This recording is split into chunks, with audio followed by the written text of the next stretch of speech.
Hello.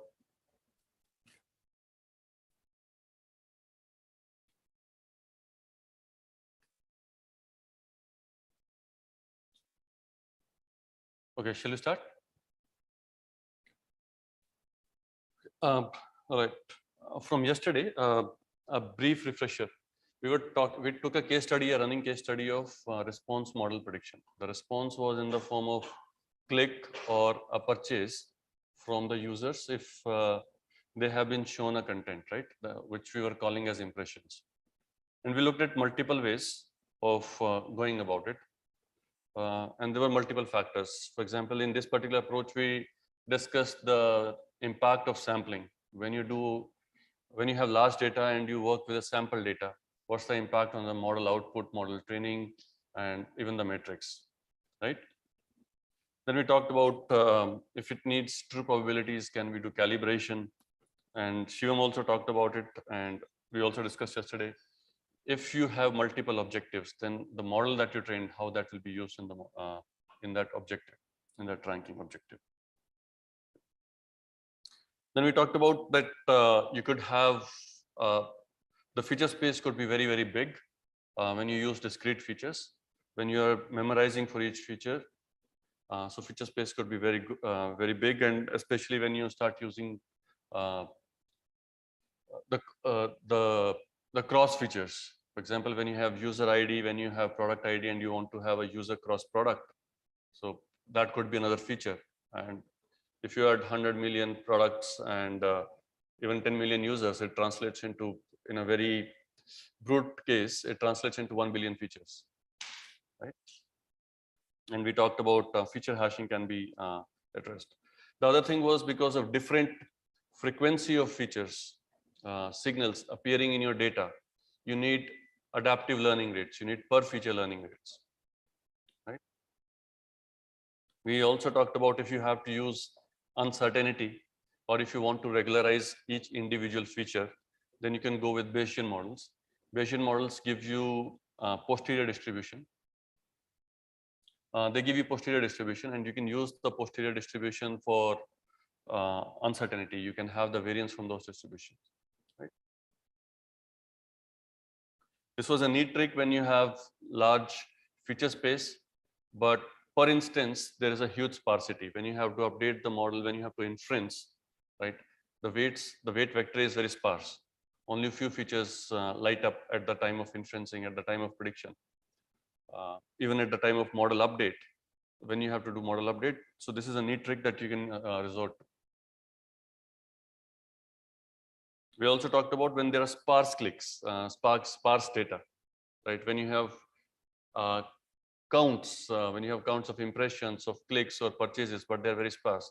How do you differentiate between 10 clicks versus 1,000 clicks, right? 1,000 impressions versus 10 impressions.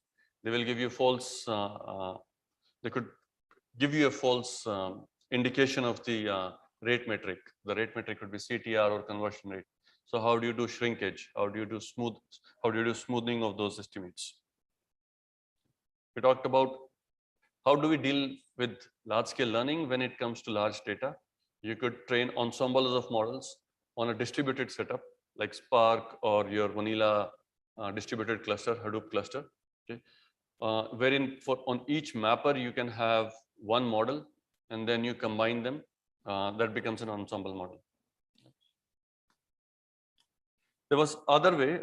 I'm not sure if you discussed in detail, but there's other way which is very popular on Kaggle. Right? You are given data. For example, let's talk about two features only: okay? User and product. And I want to predict the conversion rate, purchase rate, or click-through rate. Okay? One of the options was I create that big, huge dimensional vector, which is very sparse, and I use that, and I can learn in that fashion. That is something that we have seen. The other is you can learn a function, simply function being the CTR, let's say CTR. CTR is a function of counts, and the counts are impressions and clicks. So there could be impressions and clicks of user, impression and clicks of product. I'm not talking about, as of now, crossing. You could also have a cross. But if you look at this, you just have 4 features: impressions of user, impressions of product, clicks of user, clicks of products, and that's all. So your model is simply has 4 features and you learn 4 weights. Okay. So it's a function of historical data, and that's what you're learning. Now you can do a cross also, cross user, cross product, but that would increase the cardinality. Having said that, you still work with the counts. Okay. That's one way. So in that case, the model size reduces in general. However, the counts that you have to create, the feature vector, the feature store that Shivam talked about, that feature store, that maintenance is huge. You still have to do that. You still have to maintain the counts. You have to frequently have a pipeline, data pipeline, which updates those counts so that you can use them in production. There are some pros and cons. These models converge faster. They are more stable. So we talked about model degradation over time, right? Model decay. Since we are talking about at an aggregate level, that your current prediction, current estimate is a function of the past, and we have enough past data of different users, the models don't decay very fast. I mean, it's an empirical evidence. Okay, so let's come to the topic that the new topics. The other way to deal with that is, remember when you are dealing with large data, so far when you're training your models, how are you going about it? Maybe you're using notebooks, but on your local machine, on the development machine, you will have the data set stored on your machine, right? You will load in memory in the notebook or in your Python process, right? You will load, you will featureize, and then you will feed it to a model, right? Maybe the model that you have spun is a logistic regression model. It could be a random forest model, or it could be a neural network model. So any model that you have from any library, maybe it's a TensorFlow library, or maybe it's a sklearn library, any library. But you have data loading, data processing, which is featureization, and followed by model invocation, right? In which basically you'll simply, if these libraries, let's assume there is a fit function or a train function. So you will simply call model.train or model.fit, and that's it. Right? Under the hood, what's happening? You are storing a lot of data on your box. Remember, we talked about in industry, in certain cases, the data runs into orders of millions, hundreds of millions, or billions at times, right? So single box memory will not be sufficient. Now, when you have to do multiple passes, you will also have a model memory along with the data memory, right? So your single machine won't be sufficient. It won't be able to handle that load. There are ways around it now. Online learning is that it follows the philosophy of you look only once. Before I go in there, at the fag end of the session yesterday, we talked about even when you are doing any model learning, the core optimization framework there is that of gradient descent. People are aware of gradient descent, right? So when we are doing gradient descent, what are we doing? Typically, ideally, I mean, theoretically, we have the entire batch. We'll compute the gradient of the entire batch in one epoch. But then we have a stochastic version of it where we update the model weights after looking at each sample, after looking at each training point, right? So that is stochastic gradient descent. Leave aside the stochastic part of it. You just forget about per instance gradient descent. You had 100 million training samples. You iterate through them, each one of them, and at every instance, you update the weight of your model, right? That is gradient descent. I just removed the stochasticity where I'm shuffling, I'm randomly picking the points from this data set. Okay? Now let's make it, so this is, and this would work. Other than the stochastic part, stochasticity brings in certain things. But if the data is shuffled enough, it works, right? If I go through this data, the way I've organized this data, if it was temporally organized, right? By that I mean, I have the records. If I'm passing through the first record, that means it was the first record on time axis. Okay? Maybe I'm using 10 days of data. So it was the first record of the first day. Okay? And the last data point would be the last instance that you would have seen on the last day of training data. Okay? So you're sequencing to that. And if I make in your regular models, you will be making multiple passes over this data. Right? Now, if I don't do that, and these are few things, optimizations that you are doing, I'm still storing my data in memory. I'm still loading from the disk and everything is happening. But if I do only one pass in this chronological order, that's one update in your models, in your learning models, right? You can do multiple passes, but if I restrict myself to only one, and if I restrict myself to only chronological order, that process is called online gradient descent. The only difference here is that you have waited for 10 days, you have accumulated the data for 10 days, and after that, by going through each data point, at the end of 10 days, you have come up with the model weights. Now, instead of doing that, I can also do other thing. I start on the day one, I see the first data point, I update my model, okay, and use that model to predict the next instance, okay, in the real time, in the user path. Okay. I see second instance, I see the feedback from the user. Did the user click the record or not, or purchase or not? And I update my model again. I can do it in online fashion. Now you see what's the difference here. I'm no longer storing this data on disk. There is no memory requirement. There is one model which is, the model is stored, is loaded in memory, and that's all, right? So this is called online learning. It doesn't make uh, assumptions of IID that the data points are IID. Okay? All those things are not made. But you see, it's a continual learning. There are many pros and cons of this thing. Most of the online learnings, one of the most popular one, and which is working in practice. This is a model which was deployed in early part of last decade, 2011 or 12 in Google. The algorithm is called FTRL proximal. It's called follow the leader proximal. Let me break this acronym for you. In online learning, what does it mean? Leader part. Let's say I am on instance N. I am doing online learning. I am on instance training instance or instance N. At that point in time, I have a weight vector which has performed best until now, which means I have updated and I know that this is the best weight vector that I could get, which minimizes my loss or something of that sort, right? So that is called leader. It says that in the next iteration, follow that leader. Okay, use that leader. Leader is weight vector. Okay? Hence the name follow the leader. Okay. Now proximal is this, when you've updated your weight vector, the weights, right?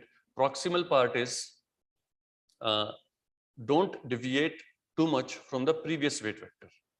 Be aware of that. You've heard about momentum in the previous discussions, right? You stay closer to your previous vectors. You don't deviate too far.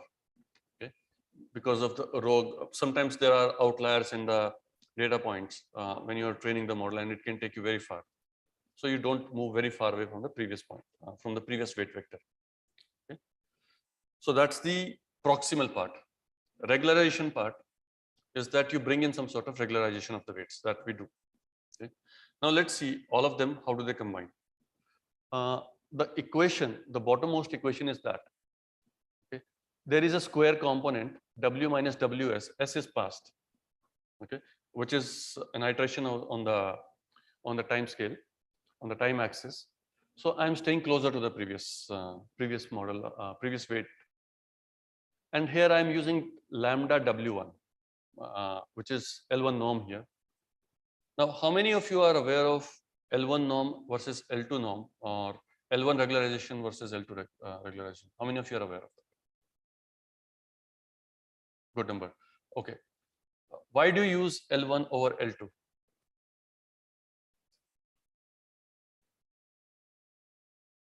Okay. Any other reason? Anyone agrees or disagrees with what he has said?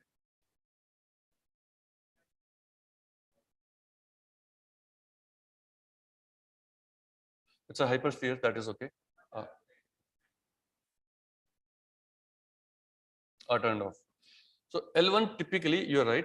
L1 brings in sparsity. A lot of weights will be brought closer to zero. Okay. So model becomes sparse. Model becomes, I mean, a lot of features which are not useful to the model, which are not impacting the performance of the model, they will be completely taken out of. Now, the good part is it has two implications. One is the model size reduces, and now you can deploy that model with reduced memory footprint, right? And sometimes you might need to do that because let's say if you're deploying it on a device, a mobile device where the memory is small, right? Maybe that's a good use case for that. Okay. So memory footprint reduces. That's one. Okay. Anything else?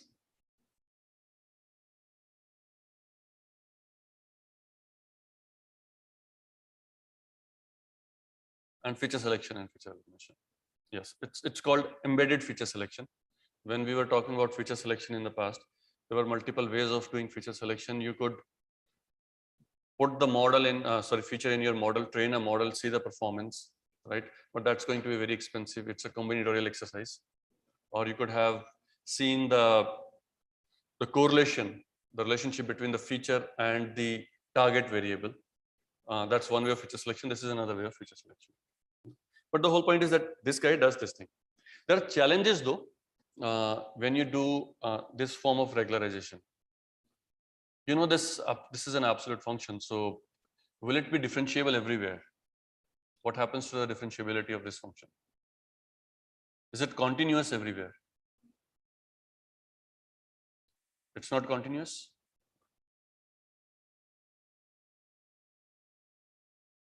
I think it's continuous everywhere, but it's not differentiable at one point. Okay. Anyways, so not going into those details, but I just wanted to highlight one point of it, that when you have such situation, when you're dealing with such situation, right, there are methods called subgradient methods. Okay. When you are optimizing convex functions, there are properties of the gradients, right, or there are properties of the convex functions. Subgradients is kind of a generalization of that. Okay. Just keep that in mind. Now, if you look at the absolute function, which is basically meeting at 0.0, the slopes could be infinite. Okay. So in this particular case, when they're optimizing, they're saying choose any slope. Okay. Choose randomly any slope. Anywhere else, the slope of the function would be 1 or -1, because you're differentiating that function, this absolute function, this particular component. Sorry? When we do in? I didn't understand.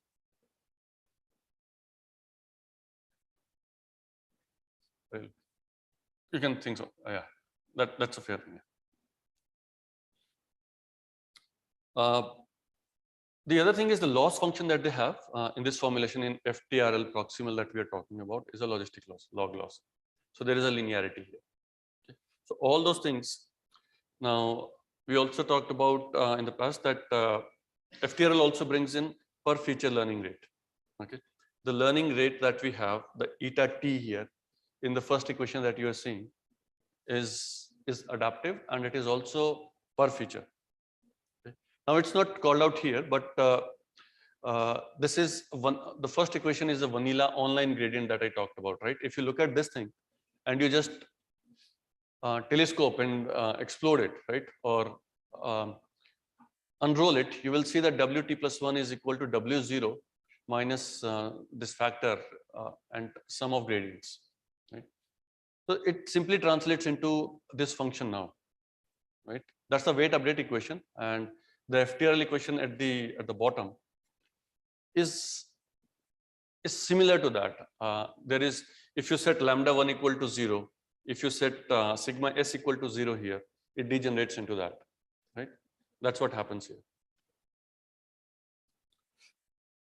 The goodness is the goodness that it is bringing now, because you're proximal, you're staying to the previous weights, you're not meandering too much. Lambda 1 is bringing in sparsity, and this is very critical when you have large, when you have a very large feature size or a feature set, right? It keeps the feature set in check. Like we said, there is no memory issue now. You just look, update, and move on. How do we do it in practice? For example, this is a model which is live in Flipkart. Any content that you're seeing on home page, a recommendation, right, on the product page, the products that you're seeing on the product page which are ranked over there, or the ads that you're seeing, When you're searching and you're seeing the ads over there, right? They are all ranked by this algorithm. Okay? Any content that you're seeing in the home page also, it is ranked by this algorithm, and it is updating in the near real time. Real time is sometimes, as infrastructure wise, it's very, very challenging because you need to gather all the points and feed it to the system. By the time it comes back, something has already happened because the QPS rates are very high, hence the term near real time, not exactly real time, which is fine. And now real time, you can take it further. I can collate my data for half an hour. Okay? Half an hour, 1 hour, 15 minutes. You choose your frequency, but you maintain the chronological order of the events, update your model, and push it back. There are few issues though, which you have to be aware of when you're training such models. The good thing is that it is a continual learning. If I go back again to the previous models, what do? In practice, you take last n days of data, train your model, push your model to prevent model drift and everything. You will retrain on the next day. But again, on the next day, you will take rolling last n days of data. So the first day of data has been lost. And so Bayesian setups could help you there, but let's not worry about that. So if as I keep on moving along my model training, keeps on using a rolling window of 10 days, n days, whatever be that in, I'm forgetting about the guys actually whom I have seen in the past, but I'm not seeing in this window now. That's not the problem here, right? In this case, because I'm continuously learning. Now, what's the issue with this approach now?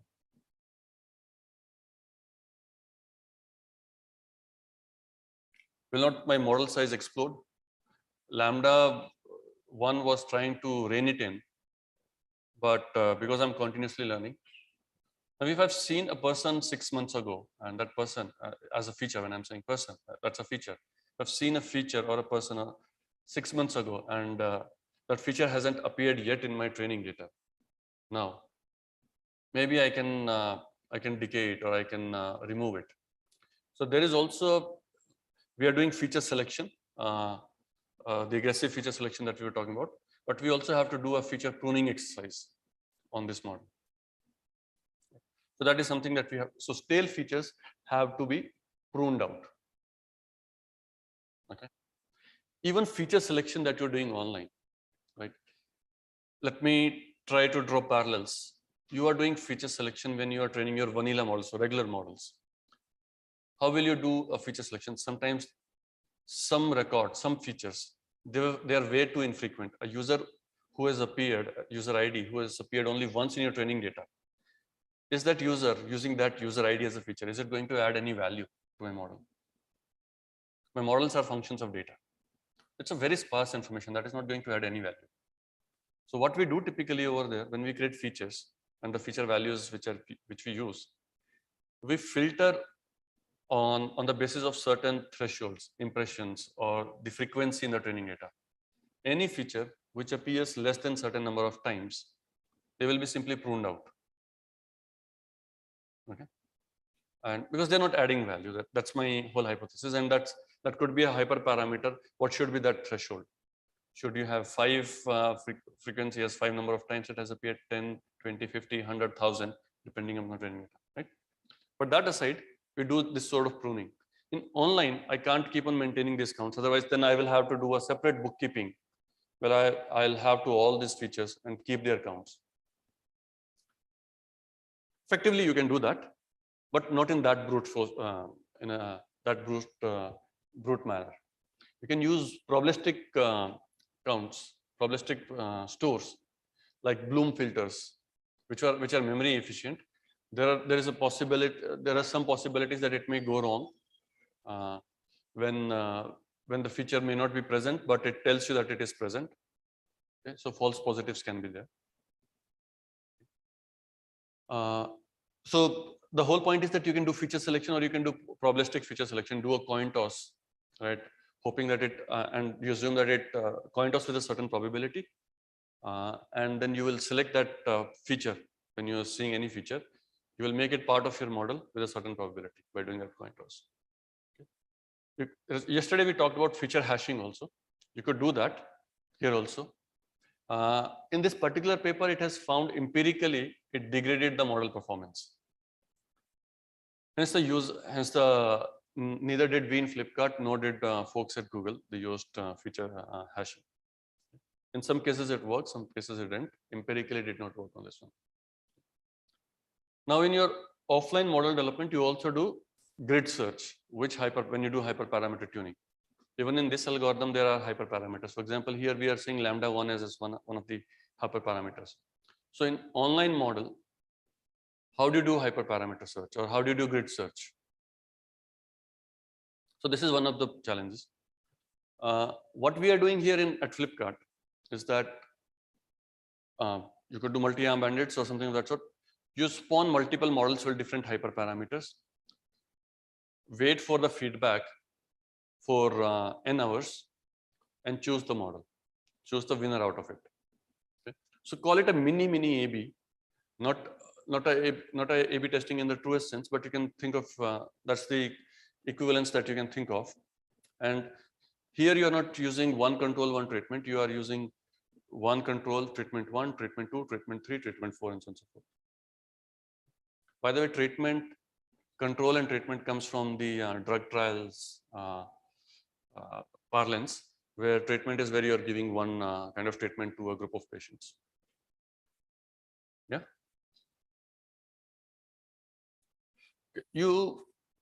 In practice, you also have to deal with certain issues. Some issues are biases. Okay. One of the biases is positional bias. The other bias is selection bias. Remember, some folks were talking about cold start yesterday. A person was asking me about the cold start of the user, a user who I have not seen so far in my data. How do I deal with that? How do I recommend content to it, content to him or her? How do I personalize for him or her? That's one kind of cold start. The other is the content that is showing back to the user. Users are seeing only top tier content. For example, on Flipkart, you fire a query called red Nike shoe. I will have tens of thousands of red Nike shoe from different sellers, right? I will have them, and Nike would be selling different shoes. But user will get to see, user's patient wouldn't allow him or her to scroll beyond 30 or 50 products. The rest of the products, they go unexplored. I don't know, had I shown those products on top, right? How, or within those 30, how would the user have reacted to that? I don't know that. So that's a selection bias, something which I'm retrieving from my catalog, from my index, and showing to the user. I'm not able to show everything. So I'm biasing users' behavior because of this. The other one was, like I said, positional bias. There was experiments, there have been multiple experiments which have been done and shown that if I show you the same content on first position versus second and so on and so forth, on 10th position, your click-through rates will be different. Your perception of relevance changes with position. There are different assumptions, there are different modifications to that, but people have observed this is empirically the case. And if you look at the graph on the right here, right?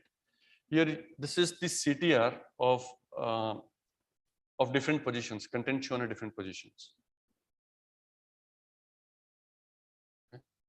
The click-through rates as a function of position. So you will have such kind of biases in your data as well. And you need to remove the bias so that when you are predicting the CTR of a content, right, you are predicting the true CTR. You are predicting the true purchase rate, purchasability of that content. Right? So you have to remove those biases. And there are multiple ways. Counterfactuals, I'm just pointing you, all of you, in that direction. I'm not going into details. Counterfactuals is one such direction which can help you to deal with such biases. Okay. It requires logging of the candidates that were selected, and some of them were shown, but few of them were not, and a lot of them were not shown, but you need to log them. It also requires randomization, that every once in a while, like you do in multi-arm bandits, when Rishabh talked about it, and when you might have studied elsewhere also, when you do multi-arm bandits, it also requires a bit of exploration, right? And random is the best way, but it has its own issues. But whole point is that you need to do some randomization of the traffic. Okay. So these are few things that you need to work on. That you need to be aware of when you're developing your models. Now, if I stitch the story back together, we started with multiple phases, right? So this will not be your first order of the day. This is not the first problem that you will be solving. You go and solve the noisy versions. You go and solve the biased versions. You create biased models. That is okay. You will deploy. You will see the feedback from the user. Okay. You deploy that. You will get a lot of things in place in the system, so that tomorrow, if you want to try out more sophisticated models like this, things are already in place. This is like problem solving, right? When you are solving any problem, you yourself will divide the problem into smaller chunks, manageable chunks, and that's how you go. So it's common sense, but sometimes, like I said, in the excitement of working on models and very good models, you will lose the sight.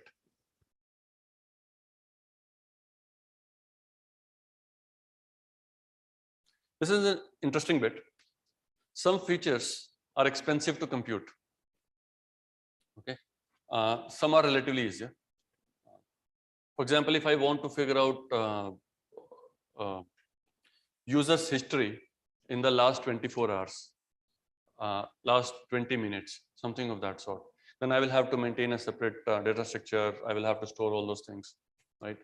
Some of them could be, if I want to figure out users' affinity towards a particular category, right? And the category that is possible is a category with which user has not interacted in the past. What do? I use recommender systems. I do the matrix completion problem in near real time. I compute users' affinity towards that category, and I use that as a feature. But you see, these features are very helpful. This will help you in the cold starts. If I am showing a new content to the user, a new category to the user, right? I could leverage collaborative filtering. But doing it at runtime and then making it as a feature in another model is expensive. It is time consuming. Latencies, the serving time of a model, by the time it will take for your model to give a response back will increase. So you have to be aware of that. Yet again, you start with simply features which are simply available, which are cheaper to compute, cheaper to maintain. You start with that. Yet again, common sense, right? Do that, build a model, and then iteratively work on it. Yet again, like I said, common sense, nothing fancy about it. You just have to be aware of it. And then you can be principled about it when you're working the next iteration. This is very interesting paper, right? I haven't seen it being done in other places. It's a published work, but I'm not sure how much of it is used in practice. But nonetheless, it's an interesting work, right? You have your regular log loss, right? You are looking at this equation. You have your regular log loss. Then you have your regularization component. The role of that regularization component was to keep your weights within certain bounds, or you can even eliminate them, right? But now look at the other three factors, right? It is trying to have another component, lambda 2, which says that what is the cost of a feature, right? And if I'm optimizing this entire loss function, now I can also, maybe because I'm minimizing it, if the cost is high, and then that trade-off would be captured by, will be decided by lambda 2, but leaving lambda 2 aside. But you see, I can bring down my cost, the modeling cost, in a principled way. I am saying this is a very interesting work. I don't know where else it has been used in practice, but a very good one. Latency's cost was the time to compute the feature, right? Now latencies could be, latency is the time taken by the model in general to give the output.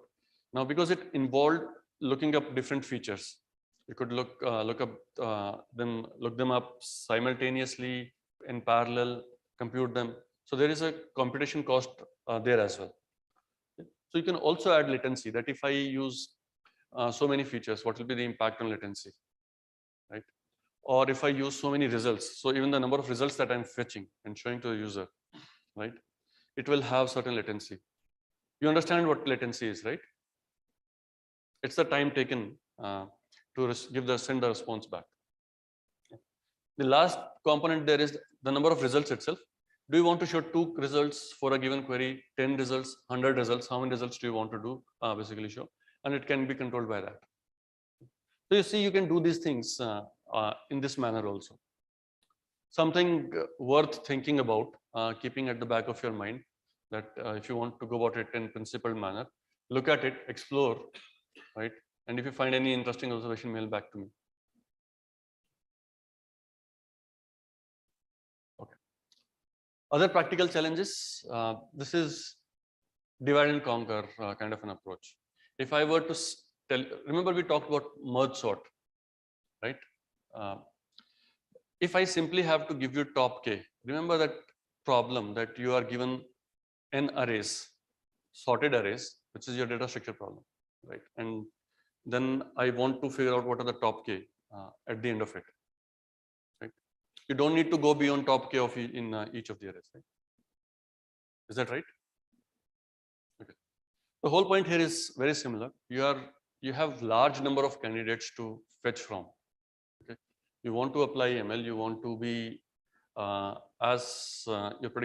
want your predictions to be as good as possible. So what you do, you go in phased manner.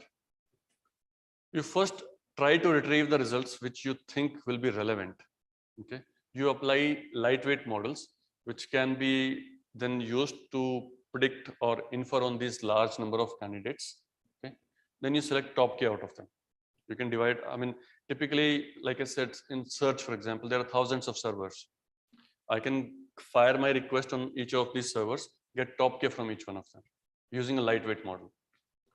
Okay. Then I merge them. I've got a merged list. Okay. But that's a smaller list. My k could be 10 only from different servers. And let's say if I had 10 servers, I just got now 100 results, right, to rank. This is where, but these 100 that I got are relevant. I focused a lot on recall, but I didn't care that the most relevant one was on the top or not. I didn't care about that. So that's, all of you know the difference between recall and precision, right? Precision is in the result set that you have retrieved. How many candidates are relevant over there. And then you will also have precision at k, precision at 1, precision at 2, precision in 3. So point is, when once you've reduced the set, then you start attacking the precision. And this is where you start working with these sophisticated solutions. Here are basically two architectures. One is from the YouTube recommendations, the candidate generation. The other is from the Yahoo sponsored search ads. So you look at two phases here. Okay, and that's how you do. In the second layer, you make your algorithms complicated. Maybe deep neural networks that you're throwing in. It can be a lot more complicated. In the first layer also, you can have neural networks, but the architectures need to be lighter and more scalable. And I'll give an example of that in coming slides. So does this make sense? Yeah, lightweight models in the first go, focus on recall. In the second one, have a reduced number of candidates, go with the more sophisticated models, focus on precision. Now this is such an example. On top, you are seeing a neural network where a query was, I don't think this is not visible, right? I mean, this is not clear. So what you have on the first is a neural network. The first tower that you're seeing, the leftmost tower, that corresponds to query, okay? And it's on web search. Can I zoom it?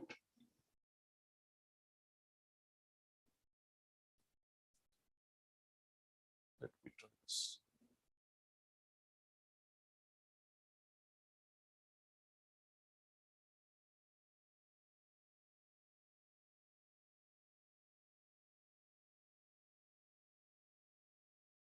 Is this better? Okay. This is better, right? So see, the first is query here.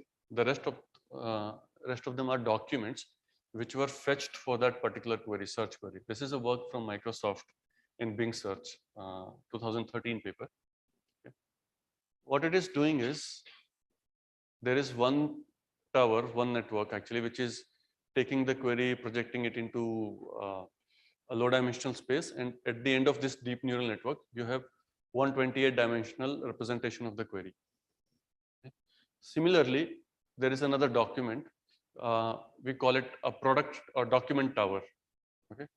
But it's a neural network through which again your product passes or a document passes, and you get 128 dimensional representation over there. Then you take a dot product of the two. You convert it into a probability and then try to minimize your loss, the cross entropy loss, the log loss. But what is the true label here? either someone human labels, either some human told you that this document is relevant to this query. Okay. Human labels are tough, like I described yesterday. Human labels are expensive and costly in terms of time, right? Time consuming to get. So there are other ways, this was strong supervision because the data quality is high. You can use weak supervision. Yeah. Weak supervision would be user would have given you a feedback. User would have clicked on this document or not, right? Now you make use of that as a proxy label. You use clicks as a label here, or you can use even purchase as a label. Purchase will be further sparser, slightly more richer, more noise free, but up to you, right? So I can make use of that. Okay. And I'm done. Then I would learn that this network in this particular way.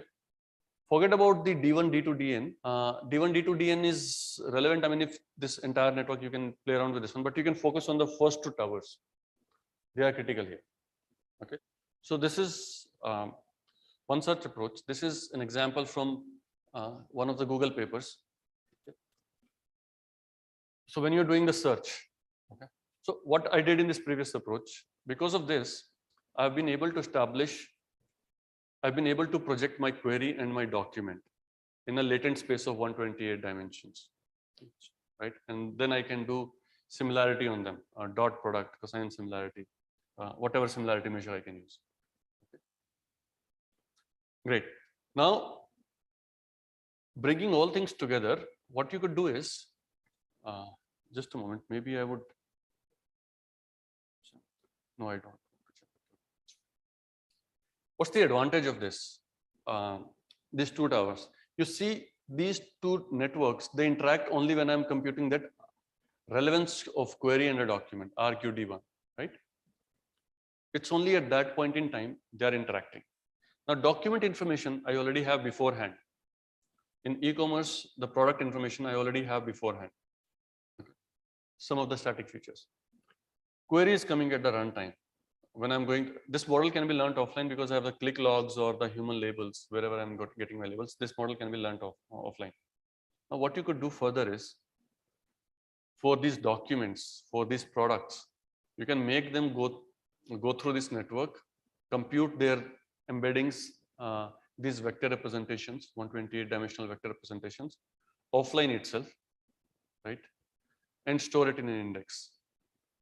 Yeah, just store it somewhere in a data structure.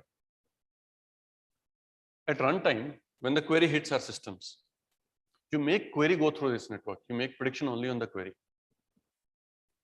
so that I don't have to do this computation for all the products at runtime, because it's useless. I mean, it is not going to give me any other, if I'm not using any temporal features or any changing feature, it's not going to give me any different embedding vector. Okay. So you do that, and then you find the documents which are similar to it. Another challenge for you. So how many of you are aware of approximate nearest neighbor problem?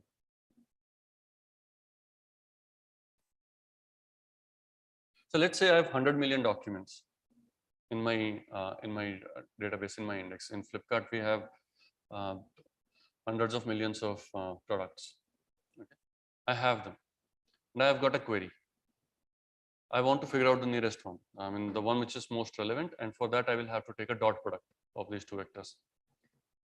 Shall I go through all the vectors, do a linear scan? It beats the purpose. I mean, I've done all the good work, the embeddings and everything, but it's a dud when it comes to real-time inferencing. How many of you are aware of KD trees? Okay, never mind. There are algorithms, and that family of algorithms is called approximate nearest neighbors. There are techniques called LSH, locality sensitive hashing, right?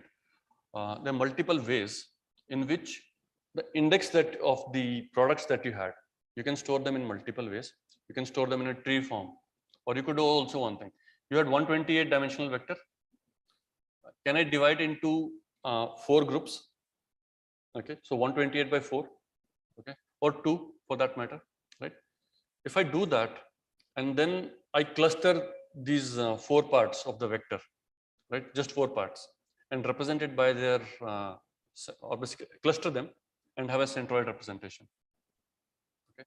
What it, now I've lost the fine grained information, but at lookup time, I can just look the query vector. The first, I will look at the first part of that query vector. The query vector itself will also be have to divide it into 4 parts, right? And I can compare only 4 parts. I don't have to compare now 128 bits, 128 components here, right? So my whole point is that that is called vector quantization approach. There are family of algorithms in which you can do, which you can use and employ here to do nearest neighbor search. And those nearest neighbor, one of them is, few of them are FIRES, Scanon. Scanon is Google's implementation of that. Okay, scalable nearest neighbor.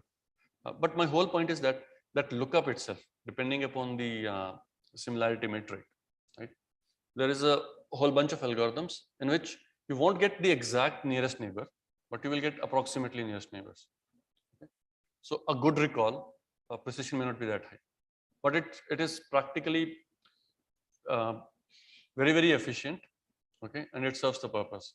And that is something that you will see when you work with distributed and large scale data, right? When you have to do such kind of searches or lookups, you will find approximate nearest neighbor being deployed everywhere. So just be aware of that. Now in this case, when the query comes, I could look up the indirect index instead of doing a linear scan, right?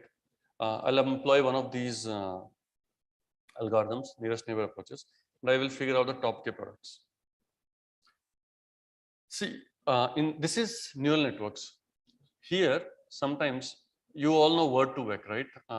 Word2vec can find you synonyms and antonyms. I mean, if I leave for the moment antonyms aside, it can tell you that cars, vehicles, automobiles, they belong to same family, right? You can have those things. In the same vein, when you are searching for ground touching dress, you can also have anarchly dress mapped to that in the semantic space. But if I was simply using text search, anarchly and ground touching do not have anything in common, right? So I can't find it using lexical search, text match. But with semantic match, I can do that. So it has certain goodness. Okay. So this is what that final approaches solution is about. You remember yesterday we talked about spell case. In spell also I could use neural solution, which is context aware, and I could also use word-based spell corrections. And then eventually I combine both of them. In the same way, here I can do a lexical search, a textual search, text matches, do semantic search, get top K from them, merge them, and rank them. So both of these are recall-oriented approaches. Okay? They will give me some relevant products. When I merge them and then I get a merged list, I can further actually apply another ranking algorithm, which is focused on precision. Just as a flavor, this is an approach from Alibaba. This is what they're doing. You remember in the first one, this one, the query and the product or document, they were interacting at the last layer when you were taking a dot product. And that's where you could use the nearest neighbors. In this one, they are not doing so. They are making it go through this interaction layer. These products and queries, they are interacting with each other very early in the network from here itself. This makes using the nearest neighbor algorithm, I mean, you can't use that because your similarity and everything is decided by that MLP layer. And hence you have to do it for all the products. But what you could do here is that if we merge the results from here, right, and I got a reduced set, then I can employ this algorithm, which is working on a smaller data set.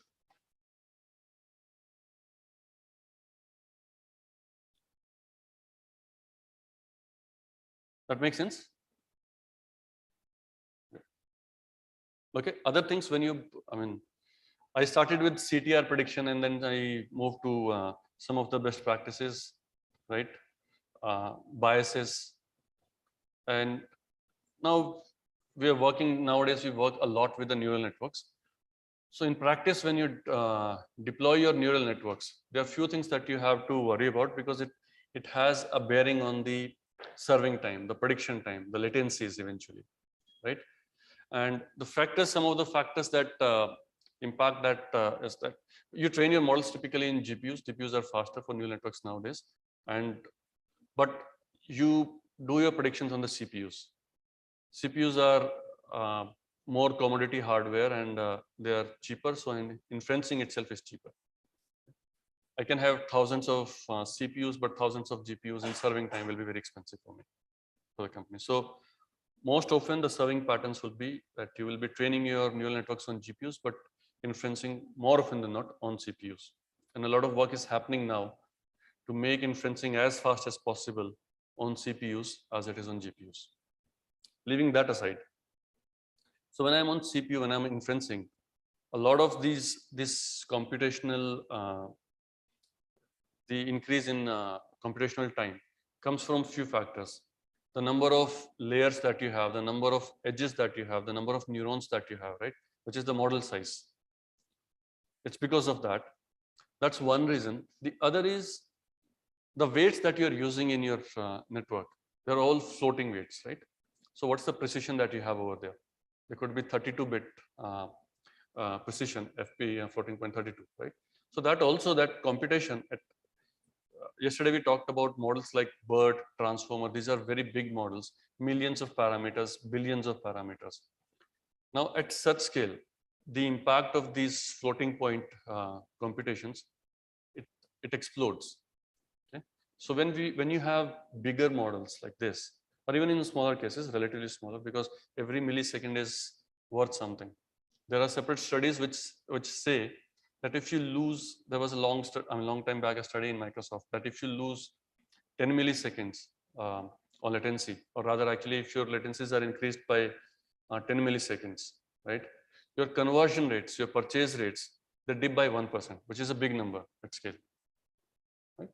But my whole point is, here, even in smaller networks, sometimes it can help. And when I say smaller, I mean relatively smaller. So on one hand, you have the size of the model. On other hand, you have the numeric representation of the weights. Okay? So both of these can be managed. Okay? And how do you manage them? You can do model pruning, the network pruning.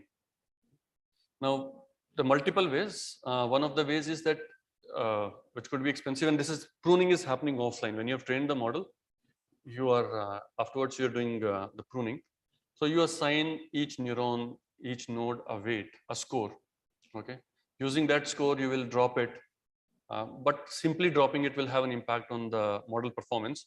So you again fine tune the model, and so in a cyclic manner, you drop, you fine tune, and repeat it. Okay. This is an approach which was used by Lecon et al. In a very early paper, interestingly called optimal brain damage. So that you can hit the kid on the head and he would be fine. You can damage the network, the brain. The other is, like I said, which is called quantization. You can reduce the precision of your weights to floating point 16 or even int. Okay. Again, it will have some bearing on the model performance, the accuracies. Okay. So, but it comes at a great advantage of reduced memory footprint and compute time. So there's a trade-off. Now, some of this could be alleviated. You can also have mixed precision training. You can have quantization aware training. So just keep at the back of your mind that you can do that when it comes to inferencing and deploying models in practice. Yeah. Another interesting approach is called distillation, knowledge distillation. How many of you are aware of knowledge distillation? Anyone who is not a PhD and who is aware of knowledge distillation? Okay. The purpose is this. Again, the aim is to reduce the model size, the network size. In this case, you are doing something interesting. It's something different. Okay? You train your big model. Okay? You got your output. So you have training data. You have your big model, which is doing very good on the final task. Okay, and you got your big model. Now, what you do is you create a mini model, a small model. We call it a student model. This big model is called teacher model. Okay, which will do a good job. And then you have a student model, which is smaller in size. But now, instead of actually predicting the actual label, right? You predict the output of the teacher. So your teacher has already done all the heavy lifting. You simply go to your teacher and ask for the distilled information from the teacher, okay, and voila, it might work. Right? So I mean that's why teachers are there. So why not make it use in the networks also? Yeah. So the point is the output from the you are making use. You're trying to fit the distribution of the teacher network in the student network. So now your cross entropy loss is not against the actual labels; it's against the teacher. Okay. So logic is that. There are multiple variations. This is the overall idea. There are multiple variations. You can train your teacher first. You can train your student later. You can, the other setting could be you do after in iterations, you have trained your teacher, then you train your student, and then go back and forth. Okay. You can also have a student train a bit on the actual labels also, ground truth also, but also on the teacher. So if you don't trust your teacher, you can trust the data. Okay. But the point is that there are multiple variations of that. You can distill the network, and distill networks are in use. BERT model is a very big model, okay, and there is a corresponding versions of that is called distill BERT. So if you want to use a smaller version, it comes with a smaller accuracy rates. So you may not be as good as your teacher. Okay, try all your best, and you won't be able to beat the experience of the teacher. But nonetheless, the point is that it comes with some trade-offs, but it is comparable. Okay. So DistilBERT is that we have deployed this solution in a solution called PSIMBERT in Flipkart, for example. Yesterday, I gave the example of vocabulary gap query, right? This anarchally dress versus ground touching dress. I don't understand that. But if I'm able to figure out that ground touching in the context of a dress is a synonym of anarchally, but this is contextual. BERT is contextual. You're generating your word to vec is context. I mean, at a very high level, for one word, one phrase, you will have the same embedding in word to vec, right?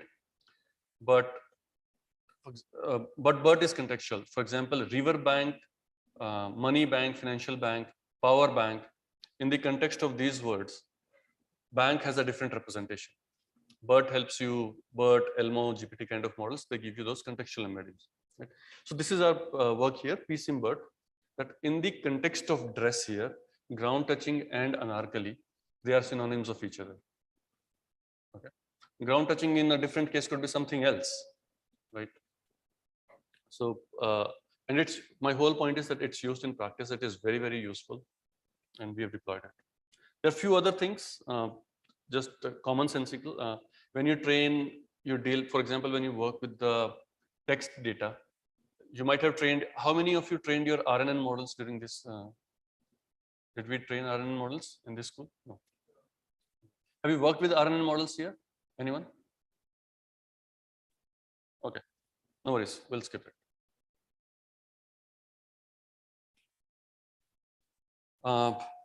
Last thing is when you have scarcity of labels, okay, and when you have noisy labels. So far you have been dealing with, I mean, someone has given you the label data, but when you go to industry, when you are working in actual practice, right? Sometimes label data is hard to come by. So you become creative over there, how to get that data. Plus there is some noise in the data. Okay. How do you deal with that? Noise in the data, in the labels, if there is noise in the label, you can do something called label smoothing. So instead of using the label as such, you just add some epsilon to that. Okay. There works on that, but my whole point is that you make your label, I mean, move away from 1 or 0. If it's a binary class, add some noise to it.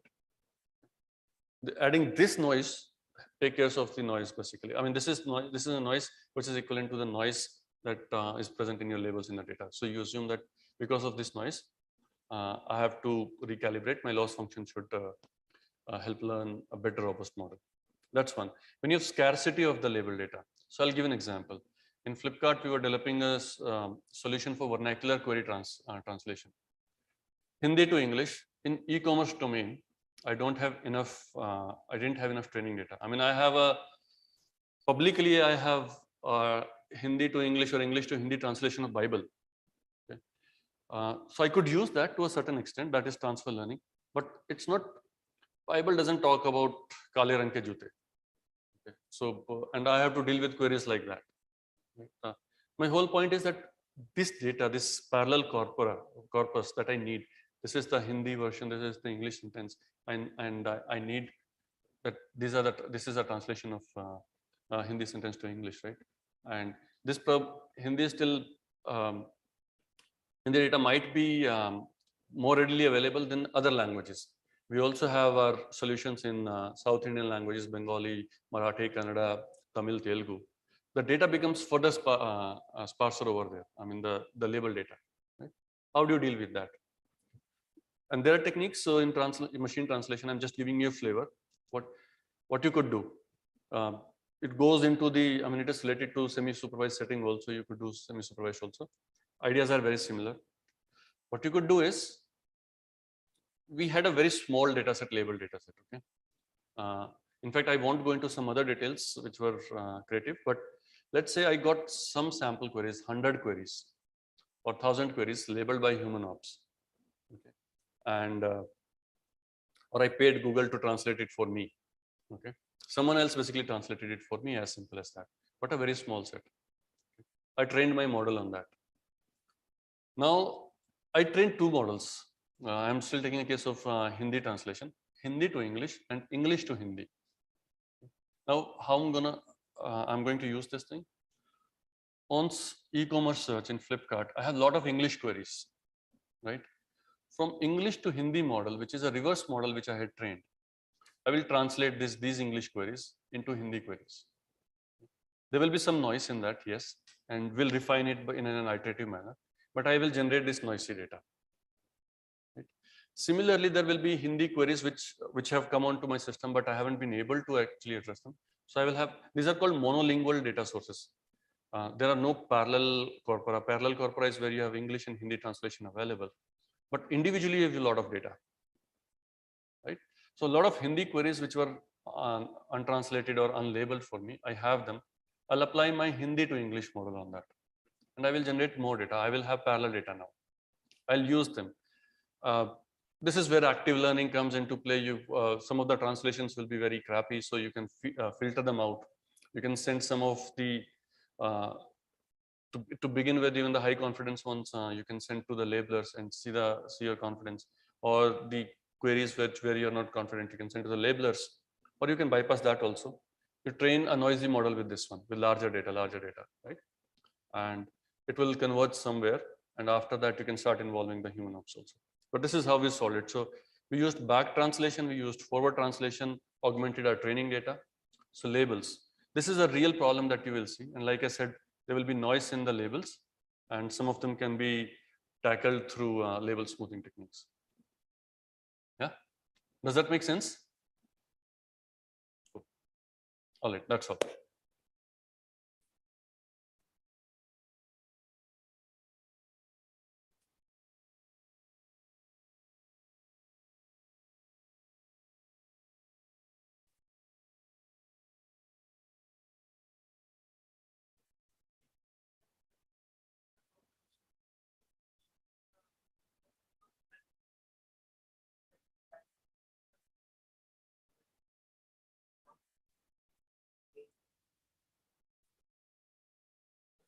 I mean, it's no answer how much you expect, but the drop empirically on one of the tasks, for example, we were looking at phrase-to-phrase similarity in that PSIM BERT, right?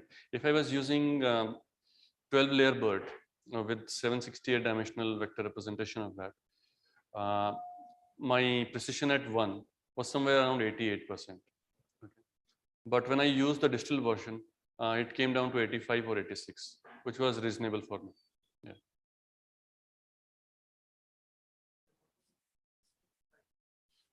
So layers came down, basically were distilled by from 6 layers, or sorry, 12 layers to 6 layers. Okay. That's one. The dimensionality also we reduced from 768 to 256. Even Google, who published BERT, on the BERT website, you will find many smaller versions also. They're also there. But we have found that if I trained, we had one use case. For spell correction, we were using it. If I use 6-layer model, it helps reduce my spell rates very well. But if I use 1-layer model, it does not. I mean, that much. The delta is huge. However, if I distilled 6-layer to 1 layer, yeah, then the performance gain was significant.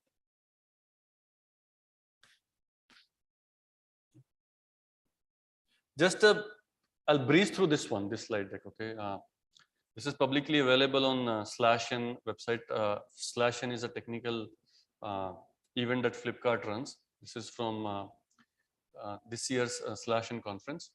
This is the same user response modeling, the online learning that I talked about, right? This is end to end. I talked about the model part only, how you are training the model, and I then gave you a couple of other things about it. Right? Like I told you, everything that you're seeing on Flipkart homepage, merchandising, recommendations, is powered by this one, this algorithm, online algorithm, which is FTRL Proximo. Some of the notifications that you will see about the content, right, that are also powered by this. Yeah. And even in these use cases, we started with the batch prediction model, okay? And there was a, like I said, these are tough to maintain. And there are certain challenges. One was that because the data sizes were huge, I was telling someone else offline that we had a 1 terabyte, almost 1 terabyte gigs of machine with 1 terabyte of data, but those machines are not handy, and I can't have too many of them. I had a couple of them, right? And it needed that kind of a setup to train my model in such a way. If I'm using the batch models, your regular models are batch models when you are iterating over the data in multiple passes, right? That was one. I mean, that was hindering our experimentation agility. That's the practical aspect of it. You could not experiment with too many models. The other thing is, we also found that content might be short-lived. Some offers which are there, they might last only for few hours. They may not be there.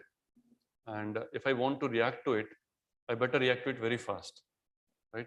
If I learn today about the offer, tomorrow that offer is not there, or if another offer comes along, I've lost that learning. So I want to, if my content is short-lived, I have to react to it. In sales, when sales are happening on the platform, this effect gets magnified, right? Sometimes you have seen users also have very short-lived intent, right? They want it now, but if you are not able to get it, then they will abandon that search and they won't search it again, or they won't look for it again, right? So intents also and behaviors also short-lived in many cases. So again, there also I need to basically react very fast. And sometimes if there are trends which are developing, I need to react to those trends as well. Okay. So these are the things. These were the reasons why for these applications, recommendations, merchandising, ads, customer communications, we deployed this model.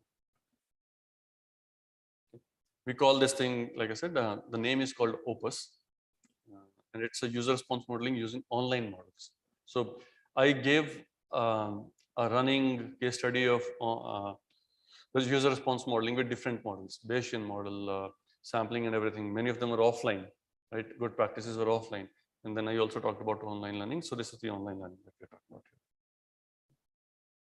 Like I had explained earlier, the model is updated at every data point that you're observing. It doesn't happen though, like I said, in the real time. It happens in near real time behavior. So you're seeing here that the time snapshot, right? For some reason, this is going on and off. So 1 p.m., 2 p.m. So every hour we are doing it. We have some models which are changing every half an hour also, which are reacting to these behaviors every half an hour also. Okay. No need to show the data. You've seen it. You have updated your model and discarded it. That's all. This is the end-to-end pipeline. You have the labels, you have the serving logs, you generate training data, then you have training. By the way, in training, a small thing here, Python, like I said, has a problem of that GIL. So one of the experiments that we did was with Golang. Golang gives us that capability to try multi-threaded approach. So even on the same machine, because I have the models and I have only small data, I have only half an hour or 1 hour worth of data. So I can store it on that machine. I can train multiple versions of the model. So I could use multi-threading over there. So the infra cost is also reduced, which is a significant factor when you are working in industry. Yeah. And then we run a mini AB here. I told about that also. So at different grid points, at different hyper settings of different hyper parameters, we spawn, we run these models, and we collect data after n hours or x hours. Since we are operating at 1 hour, then we actually figure out the winner very quickly. It has to be less than that. But we run a very small, call it an ABC or kind of an experiment to choose the winners. The whole point is, if you have to do grid search in an online model, how do you do it? We actually do it in the online fashion itself. Productionizing model repository and all those things are fine. Serving, there's a monitoring here end to end, and this entire process is repeated. This we just talked. This is a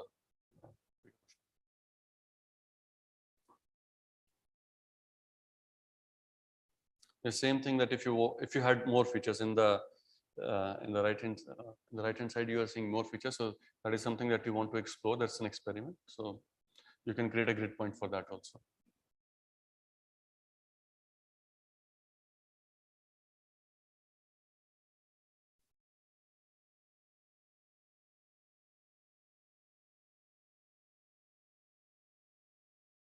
I'm not even speaking. I mean, I've spoken enough about it. I'm just flipping through the slides. Just take a look.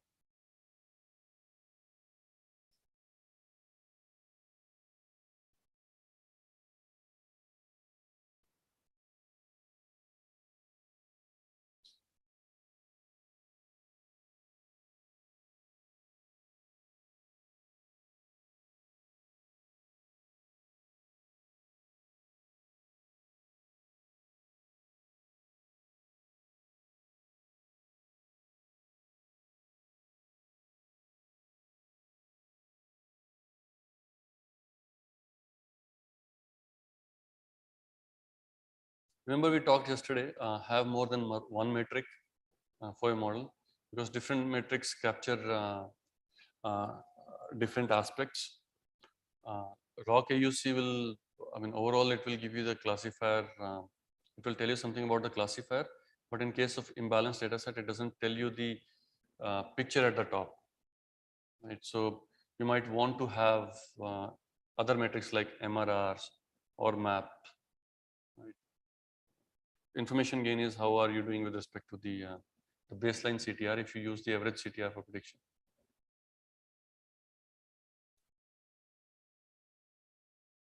MAP is mean average prediction error.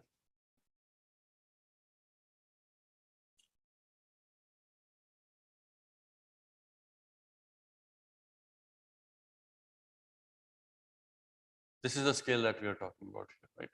So if you have 1 TB of raw data, you have to deal with it. Single machine won't suffice. Either you could go to the Twitter way of dealing with it if you're working with separate models. So each mapper could be a model of its own, and then you work with ensembles. Or you could do this, or you could subsample. That's one way. Opus doesn't subsample. It uses all the points. Well, there is sampling, but that's a different topic altogether.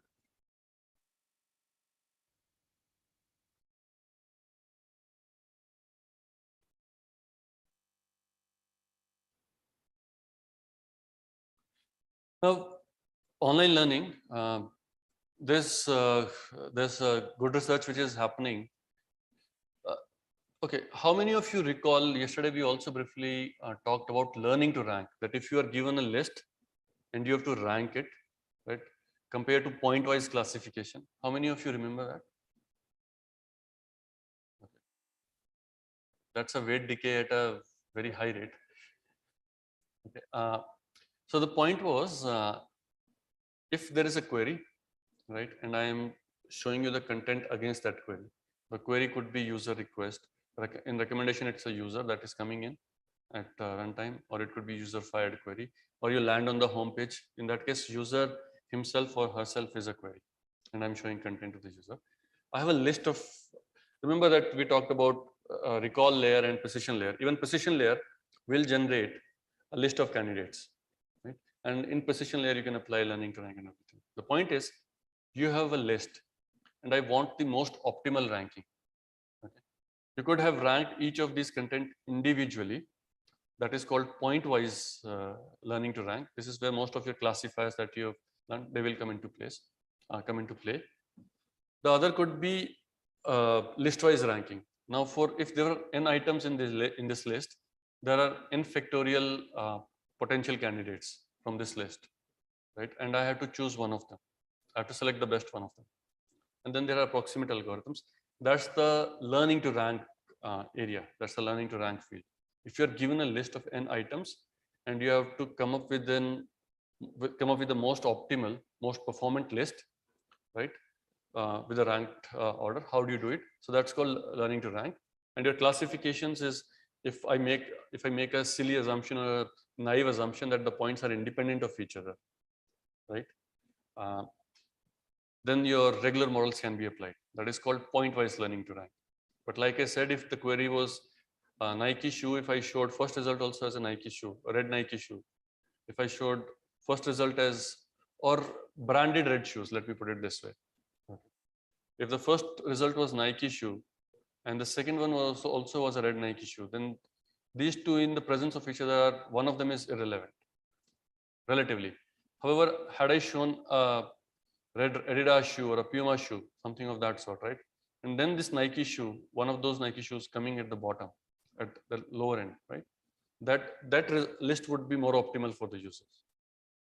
Yeah. The point is, maybe that's my definition of an optimal list, but you want that optimally ranked list. So that's learning to rank. That's the field of area of learning to rank. So why I'm talking about that? Even in online learning, the online learning, that example that I gave, FTRL proximal, right, or online gradient descent, right? These are linear models, or in general, these are point-wise models. But a lot of research recently has happened even in online learning to rank, okay, in an online fashion. So that is something that is under work in Flipkart.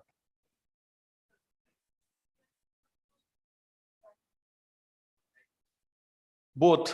So the feedback is also coming in near real time, and the list, the feature vector. I mean, that candidate list is also coming in. So learning is also happening in real time, near real time.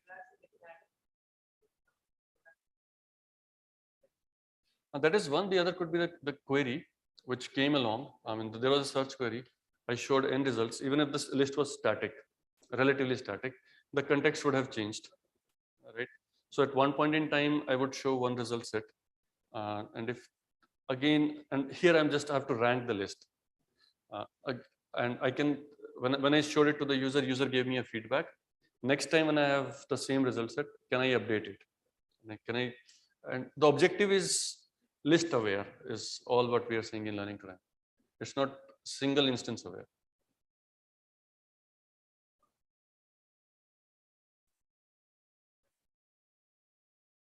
No, it's not MAB, it's online learning. MAB can come into play, and it's learning to rank. The feature vector is contextual. That's another thing. That's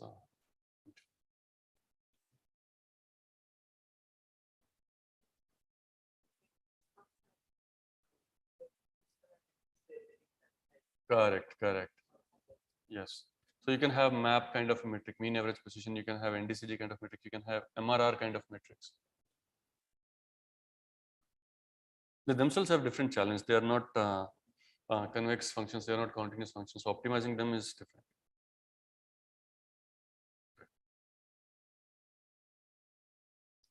Okay. Any questions? I think that's all for the day. Thank you very much.